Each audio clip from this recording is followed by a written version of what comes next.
Hey there, welcome back. Here's Shireen with another Adobe tutorial. This time we're in Photoshop. This is a really quick technique, so it's a very fun sort of little quick tip for how you can bring some of your surface design work into some photographs and be able to really benefit from the tonality and the depth and the dimension from your photograph. So I picked an example. This is from lulus.com, Diva Moment it's called, but it's a white jumpsuit. And the reason why I picked it is because it's got you see all the shading and everything, so you can still kind of see how it's hugging and conforming to her body.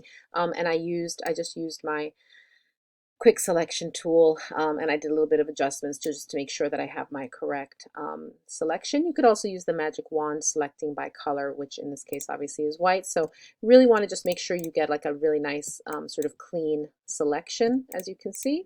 So this could be good for muslins, for example, if you have something on a body and it's in muslin, but you want to ideate and visualize how it's going to look with some pattern. So this is another name for this is also texture mapping, because you're mapping it to the body. Okay, so we've got something that's got sort of a lighter color, muslin or white, or something that's neutral.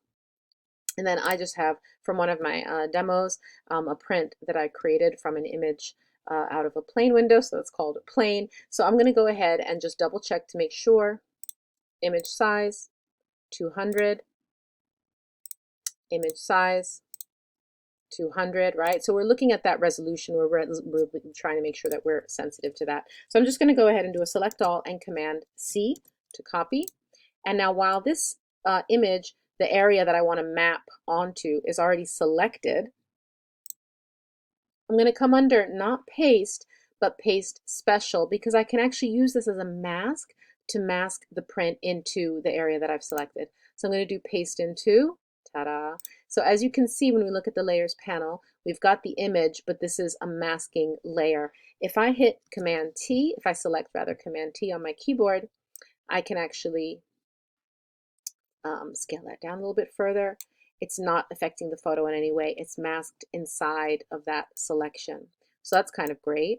So I'm going to just, maybe I also want to, if I want to play around with the proportion, I can do that. And then all of that is with Command T. So if I really want it to kind of look a little bit more that it's moving around the body, I could go under Edit, Transform, and I can choose Warp. And when I do a warp, now I can actually grab these corners, right, and make it look like it's kind of just warping into that shape. So I'm going to take that rectangle and try to get that rectangle to look like it's kind of curved a little bit more. This is not an exact science. This is clearly not accurate. It's just really the idea to kind of get it look like it's curving. So I'm going to kind of move this over. And you see it's kind of a fun technique. So it looks like it's kind of right there. So this is, again, not exact at all, but it's a way to get that fabric to look like it's interacting with the body. I think I'm going to do a little bit more there. Yeah, so I think that's kind of fun. So once I'm happy, I've gotten that rectangle to curve the way that her body's curved, I'm going to go ahead and hit this Enter, Return on my keyboard. And then the last thing I'm just going to do is go in and under Multiply as my blending mode. You notice, there you go. Remember I said one of the benefits is that we see the shadow and the depth and the dimension. So you can actually also go for like a lot of other really crazy effects. And again, this is not going to be 100% exact, right? But usually multiply is sort of the go-to.